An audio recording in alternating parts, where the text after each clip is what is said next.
Hey guys, what's up? Welcome back to Dragon Ball Nation. Now today I'm doing a discussion / review sort of thing on the manga chapter 2 for Dragon Ball Super, and I guess this could kind of be classified as spoilers for the upcoming episodes, episode 5 I believe, and I've brought Geekdom 101, Nathan, otherwise known as a Frozen Particle, and Mike from Laughingstock Media on here. Would you guys like to introduce yourselves?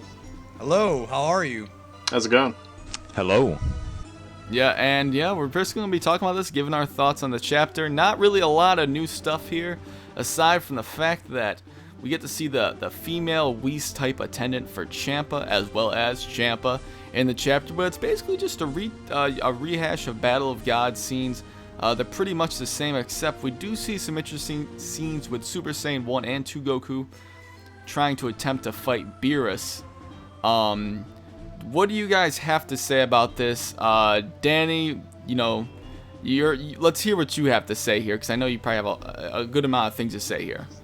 Well, as far as the transformation goes, it seems like, and I know you and I talked about this previously with Beerus, how it seems like with Beerus they're kind of making him a little bit more, I guess, malicious in the anime or in Super. It seems like with this manga adaptation they're making Goku a little more arrogant, because really in the film Battle of Gods he jumps right to his maximum power form, and in this movie he uses his lower level forms. I'm guessing that, the series, I'm guessing that's just going to be padding for the episode. I don't really see the point except just padding to kill time, which I was hoping Super wouldn't really do, but it's whatever. Not really a big deal. I kind of do understand them reintroducing the forms again, even though they're not going to be used for very long from what we know. But of course, the big reveal was that Champa is awake, he's alive, and he is a god because he was able to sense Beerus. So that's the big twist in the chapter that's going to probably coincide with Dragon Ball Super Episode 5 or Episode 6 based on what we know so far. Right. Basically, it's pretty much presenting that during what, was originally Battle of Gods, the film, Champa hypothetically should have been awake. Whatever you want to consider canon at this point is up for your opinions, the viewer. But like I said, guys, not really a lot of new stuff to talk about here. It really was just a retelling of Battle of Gods. There wasn't much interesting information to dissect. Nathan, you're up next. Well, I enjoyed this chapter. I thought they could use Champa and really introduce the female Whis attendant more, because she's still quite a mystery. But overall, I liked this chapter. I liked how Goku fought Beerus in his previous Super Saiyan forms, not just 3. But all in all, I enjoyed this chapter very much. Right. This was an interesting chapter because it wasn't really, like I said multiple times, much new stuff, but it was interesting the way they retold things. I liked that Goku didn't just go straight to Super Saiyan 3 to fight Beerus, even though the way he was defeated was pretty much exactly the same way, with the flick and the chop to the neck.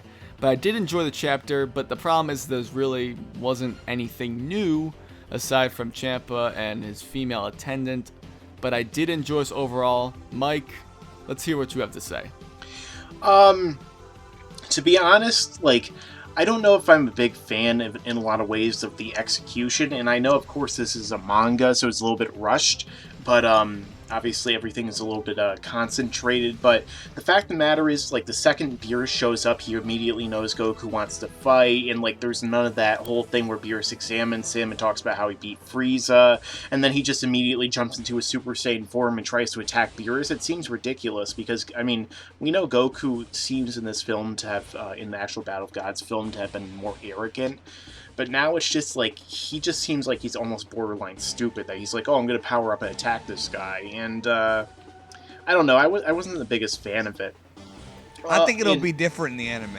Yeah, probably, hopefully at least, because I didn't care for that execution. But also, I thought overall, it's interesting. I'm sure I'll like it more in the anime. But also, I noticed something really interesting in that earlier on, when Beerus is told that Saiyans that have survived are now living on the Earth, he immediately remembers, oh, the Earth. Well, isn't that the place where I told this dinosaur guy to try and destroy years ago? And then Whis is like, oh yes, you did order that. That's something that's very mysterious to me, and that's the biggest thing that I took away from all of this, aside from even Champa showing up. Like, who exactly could that possibly be referring to, and is that something that's alluding to something perhaps that's going to happen in the future? Right, and that is a question, yeah. Right, and that's a completely different discussion in itself. Like we talked about, guys, that's pretty much all there was for the chapter. We all seem to enjoy it, and, you know, it's leading up to the events of, what was it, Danny? Episode 5, correct? That seems to be what it's leading into? Episode 5 is where I believe the fight's going, based purely upon the fact that the leaked title came out. Now, will we see Champa in episode 5? We might not see him in episode 6, but if this is going to be like the manga, the one main difference we're starting to see between the Super series and the Battle of Gods movie is Champa's involvement. And will Champa go to Earth? Will he meet Beerus on his planet? We don't know, but Champa's already being shown. Of course, two different theories. One is that he's going to be a part of the Battle of Gods saga. The other one is that he's just going to be teased for now and then come in later. I think they're going to change it and put him in there somehow. Right. Any of you guys have anything else to add? I mean, they definitely added a great sense and air of mystery with what I mentioned before, not to mention with Champa and his seeming involvement and everything that's going on. I definitely do feel like maybe he's going to have a bigger role later on. Right now, he's more just being alluded to, or they're just kind of showing him off, you know, for bigger things to come. But you know, I definitely enjoyed how they created an air of mystery in this edition of the manga. Yeah, just one more thing to note. That dinosaur backstory that Lord Beerus told, it could just be a big translation error, since this chapter, when it first came out in English, had a ton of translation errors. So. Yes. It was very much like something out of the 90s. It really was. Not to mention that in the original Battle of Gods movie, Beerus does say, oh, is that the place with the dinosaurs that had that issue that, you know, so I tried to wipe them out. Obviously, that never made any sense, so who knows, maybe that's something they're trying to correct by making it into something completely different. I don't know. Or it might have just been a translation error, too. You know yeah, I mean, that's a big possibility. Because there's no villain in Dragon Ball, even in the movies, that kind of coincides with it being a dinosaur. I mean, Piccolo created dinosaurs by spitting the eggs out, but we know his backstory does not match up with Beerus at all, unless that's being retconned, in which case, if it is, that's not good. That's very disrespectful to the source material. But in addition to that, it can't be Frieza, because we know what the Frieza connection is with Beerus. It can't be Cell, because he was created artificially, and it's very likely not Boo, because he doesn't look like a dinosaur. So it has to be. Yeah. I'm thinking it's a mistake. And it has to be at this point. Definitely. Well, I think there's one thing we can all take away from this, besides the possible mistranslation of the whole dinosaur thing, is that this minor chapter was very interesting, considering the fact that it really didn't add anything to the story necessarily, did it? Besides the fact that Champa and the female attendant, it really was pretty much a, 80% accurate retelling of Battle of Gods in a way. That whole fight scene. Nothing really interesting happened here, but I still enjoyed checking it out. You guys all did as well, but before we close out this video, Danny, Nathan, Mike, you've already been on here and plugged in your channel. Would you two like to plug in your stuff? Yeah, Nathan, you go first, then I'll go. Alrighty, well, I just do Dragon Ball Z content. I have a series named Let's Mess Around On, where I just play random games, new or old. It's up to you. And yeah, that's pretty much it. Danny, would you like to go?